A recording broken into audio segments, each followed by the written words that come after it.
Hello, my dear ones. Good morning, good afternoon, and good evening, depending on where you're watching me from. It is your sister today again, Nendo Nne Foundation. I am here today to continue from where I stopped from the last discussion I had with you. Remember that before the New Year, my foundation reached a widow, which I made a video on her. I did it in, I said, I made the introduction that I would do the video in 4 parts. Part 1, Part 2, Part 3, and Part 4. I've already done Part 1 and Part 2. And this is the Part 3 of it. And in this Part 3, I want to discuss about the dilemma of a widow. The challenges of a woman that missed her husband. I decided to take this topic because the majority of the women that miss their husbands, the widows that I met, they have the same story. They are telling me the same story. Their major story has been that their husband died, and the family members of the husband came and took away from her and the children all the belongings, all the establishments she and the husband had made while the husband was alive. They come and collect all these properties and then send them out without anything. This has been the stories of all the widows I have met. So because of their story, I decided to talk about this topic, the dilemma of a widow in our society. Now we all know what is a widow.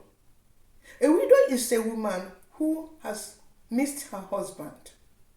The husband has died from sickness of any type or from accident. And after that, the woman is alone with her children. Now, a woman that missed her husband has a lot of challenges. Because we all know that when this woman married or when this man was alive, this woman and the husband have shared their life. They have lived as husband and wife. They've lived like one heart. As the Bible said that 1 + 1 is equals to 1 in marriage. So has this couple been when the husband was alive. When I talk of husband, I mean the genuine husband. A husband that is there as a father of the family, marrying the wife and being a good father for the children. That is the husband I'm talking about. Because we all know that there are different kinds of husbands. So I'm talking about the genuine husband who has had a wonderful life with his wife and children before he died. Now, as I said, when this man dies, the woman is empty because she has lost somebody, something she loved so much in her life. Somebody she has shared her life with. Somebody she has everything in common with. Somebody she can rely on. Somebody she calls her own. Somebody that is her shelter. The father of the house and the father of the children. That is what she has lost. Making her life empty. This woman feels empty. She feels that she has missed everything in the world. Though her family, her immediate family, siblings, father and mother might be there, but it can never replace the life of that man that she has lost. The person she holds in high esteem, that is the husband. Now, this woman suffering from this emptiness, plus that when she looks at her children, she doesn't know what they are thinking about. She thinks about the challenges the children are going to meet when their father is not there. There is nobody to call father again. There is nobody to be a role model in their life. that one becomes an extra heartbreak for this widow. Now again, the woman turns around to see how the society sees her. Because in some places, even when the man died, the woman might be accused of killing the husband. Some people might be saying, nah, she did not take good care of the husband. So there are many things that goes in the heart and in the head of a woman who lost the husband. The worst is the woman being alone, she sees herself as, as just pity. Because she doesn't know what her friends are thinking about her. She doesn't know, right and left. She doesn't know about the future. She's full of fear of uncertainty, fear of the future. She doesn't know how things will go. Still more, some irresponsible men around, they see this woman as a second-hand woman. Some of these men, irresponsible men who are married, they see these women as women they will use as side chick. They want to be meeting them when they have urge to satisfy their sexual needs, but not ready to come out and marry them because our society frowns at marrying two wives. So they will decide that this woman will be as a side chick. And when you are a side chick, everything is hidden. All the plays and all the things you do, you hide it from people because you know that the society doesn't allow that. So some widows are being used by some of these selfish married men in the society. Some irresponsible young boys will also see the woman, they will try to meet her as a sugar mommy.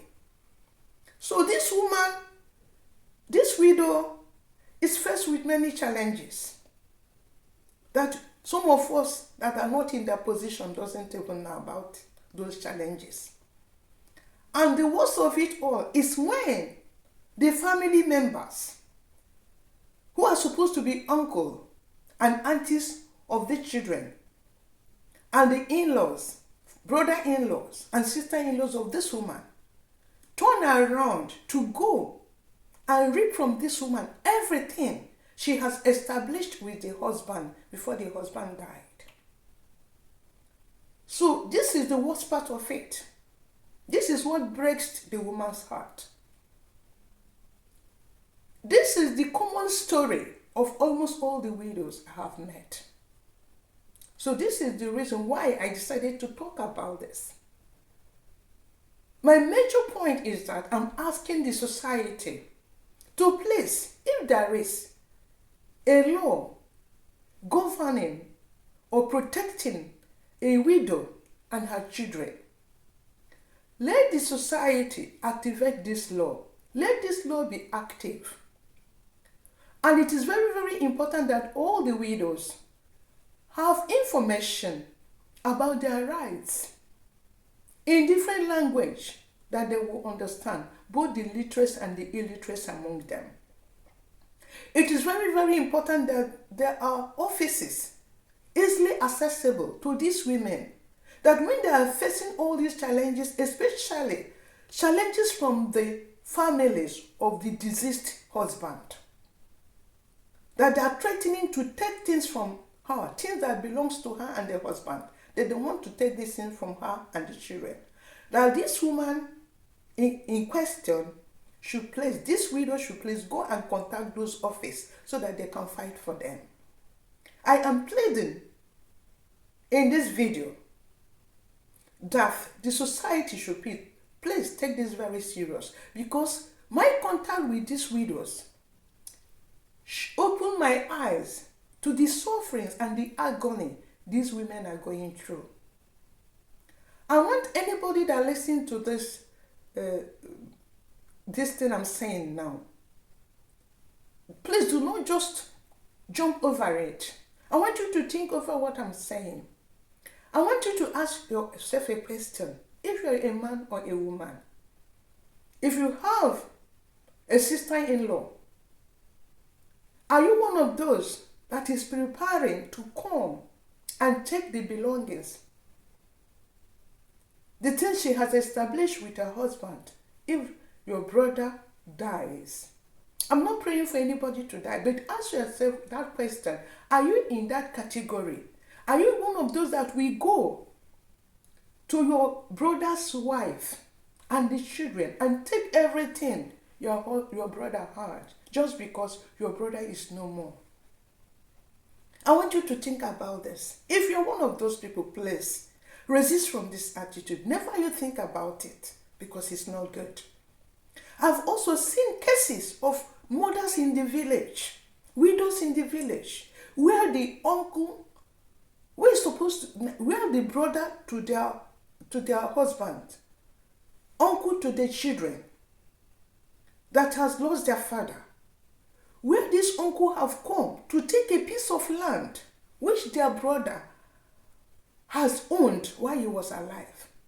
And this woman this widow is supposed to be using that piece of land maybe for farming, just to feed her children. An uncle, a full-grown man with his own family, will go and take this piece of land from this widow. We've had cases like I've heard about things like that. So I'm begging the society, I'm begging those men who are doing all those things, I'm begging families who are doing this kind of a thing to please stop. You don't know the sorrow you people are causing these women. They are souls, they are human beings. You are multiplying their sorrows.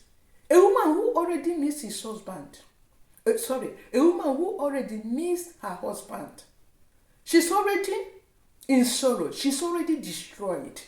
And you are adding more sorrow into her by taking from her all that she has acquired with the husband, by denying her the right to her husband's property, and then chasing her out with the children. These children are supposed to be your own children. You are supposed to be uncle or auntie to these children. So please, I want the society to think twice about this issue. Help these women to preserve their souls. Help these women to have a better life. So this is why I decided to talk about this topic, because it is actually a very, very hurting situation in our society. So as you are watching this, I want you to think about what I'm saying. I want you to make your comment down below and say, put some addition, add to what I've said. At the same time, I want you people to like this very video and share in it. I want you to help to spread it. Let it go viral, so that many people will get to this video. That this video will get to them, so that they will see what I'm talking about. My major reason of saying this is that I want this practice to be stopped in our society. Thank you so much as you are listening to me. May God bless you as you like and share this video. Thank you so much for now. Until next time, bye.